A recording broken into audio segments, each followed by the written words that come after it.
ನಮಸ್ಕಾರ, ಎಲ್ಲರಿಗೂ ಸಾಯಿಸ್ ಕಿಚನ್ಗೆ ಸ್ವಾಗತ. ಇವತ್ತು ಬೆಲ್ಲದ ಸಜ್ಜಿಗೆ ಅಥವಾ ಕೇಸರಿ ಬಾತು ಮಾಡುವುದು ಹೇಗೆ ಅಂತ ನೋಡೋಣ. ಮೊದಲಿಗೆ ಒಂದು ಪಾತ್ರೆಗೆ 1.5 ಲೋಟದಷ್ಟು ಬೆಲ್ಲನ ಹಾಕ್ಕೊಂಡಿದ್ದೀನಿ ಪುಡಿ ಮಾಡಿ. ಅದಕ್ಕೆ 2 ಲೋಟದಷ್ಟು ನೀರನ್ನ ಹಾಕ್ಕೊತಿದ್ದೀನಿ. ಯಾವ ಲೋಟದಲ್ಲೇ ಅಳತೆಗೆ ತೊಗೊತೀರೋ ಅದೇ ಲೋಟದಲ್ಲೇ ನೀರನ್ನ ಹಾಕ್ಕೋಬೇಕಾಗತ್ತೆ. ಇದನ್ನು ಕುದಿಯಲು ಇಡ್ತಾ ಇದ್ದೀನಿ, ಕರಗಿಸ್ಕೊತೀನಿ. ಅಷ್ಟರಲ್ಲಿ ರವೆನ ಹುರ್ಕೊಳ್ಳೋಣ. ನಾನು 1 ಲೋಟ ಚಿರೋಟಿ ರವೆನ ಹಾಕ್ಕೊಂಡು ಹುರ್ಕೊಳ್ತಾ ಇದ್ದೀನಿ.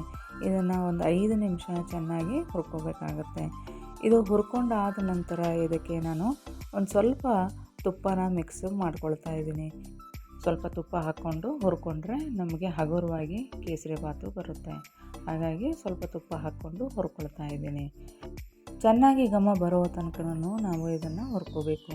ಇಲ್ಲಿ ಮುಖ್ಯವಾಗಿ ನಾವು ರವೆ ಹುರಿಯೋದೇ ಇರುತ್ತೆ. ನಾವು ಎಷ್ಟು ಚೆನ್ನಾಗಿ ರವೆ ಹುರ್ಕೊತೀವೋ ಅಷ್ಟು ಚೆನ್ನಾಗಿ ಸಜ್ಜಿಗೆ ಅಥವಾ ಕೇಸರಿ ಬಾತು ಆಗುತ್ತೆ. ಈಗ ನೋಡಿ, ಇದು ಘಮ ಘಮ ಅಂತ ಬರ್ತಾ ಇದೆ. ಇದು ಆಗಲಿಕ್ಕೆ ಬಂದಿದೆ.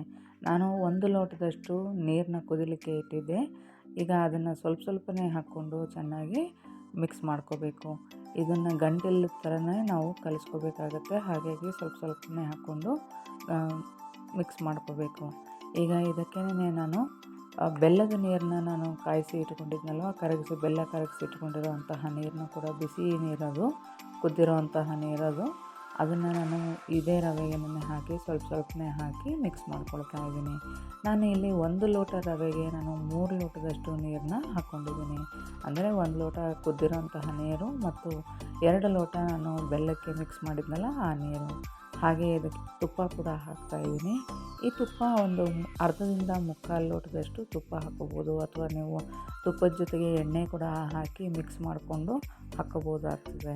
ಇಲ್ಲ ಬರೀ ಎಣ್ಣೆನಲ್ಲೇ ಮಾಡ್ತೀನಿ ಅಂತಂದ್ರೂ ಮಾಡ್ಬೋದು. ಆದರೆ ತುಪ್ಪದಿಂದ ರುಚಿ ಜಾಸ್ತಿ. ಈಗ ಇದನ್ನು ಕುದಿಲಿಕ್ಕೆ ಬಿಡೋಣ, ಬೇಯಲಿ ಅದು. ಅಷ್ಟರಲ್ಲಿ ನಾನು ದ್ರಾಕ್ಷಿ ಗೋಡಂಬಿನ ಹುರ್ಕೊಳ್ತೀನಿ. ಈಗ ಅದಕ್ಕೆ ಸ್ವಲ್ಪ ತುಪ್ಪ ಹಾಕ್ಕೊಂಡಿದ್ದೀನಿ. ಈಗ ಗೋಡಂಬಿನ ಹಾಕಿ ಚೆನ್ನಾಗಿ ಬಣ್ಣ ಬದಲಾಗೋ ತನಕ ನಾನು ಇದನ್ನು ಹುರ್ಕೋಬೇಕಾಗತ್ತೆ. ಈಗ ನೋಡಿ, ಇದು ಬಣ್ಣ ಬದಲಾಗಿದೆ, ಇದನ್ನು ತೆಕ್ಕೊಂಡಿದ್ದೀನಿ. ಈಗ ಅದಕ್ಕೇನೆ ದ್ರಾಕ್ಷಿ ಹಾಕಿ ಚೆನ್ನಾಗಿ ಹುರ್ಕೋಬೇಕು. ನೀವು ಇದಕ್ಕೆ ಬೇರೆ ಡ್ರೈ ಫ್ರೂಟ್ಸು ಕೂಡ ಹಾಕ್ಕೋಬೋದು. ನಾನಿಲ್ಲಿ 2 ಹಾಕ್ಕೊಂಡಿರೋದು.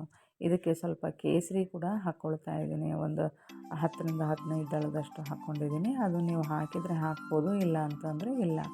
ಒಂದು ಅರ್ಧ ಸ್ಪೂನ್ನಷ್ಟು ಏಲಕ್ಕಿ ಪುಡಿ ಹಾಕಿದ್ದೀನಿ. ಹಾಗೆ ಹುರಿದಿರೋ ಅಂತಹ ಎಲ್ಲ ದ್ರಾಕ್ಷಿ ಗೋಡಂಬಿನೂ ಹಾಕಿ ನಾನು ಈಗ ಇದನ್ನು ಸ್ವಲ್ಪ ಒಂದು 2-3 ನಿಮಿಷ ಬೇಯಿಸ್ಕೊತೀನಿ. ಇದು ಅಳಕಾಗಿ ಕಾಣುತ್ತೆ, ಆದರೆ ತಣ್ಣಗಾದ ನಂತರ ಒಂದು ಸ್ವಲ್ಪ ಗಟ್ಟಿಯಾಗುತ್ತೆ.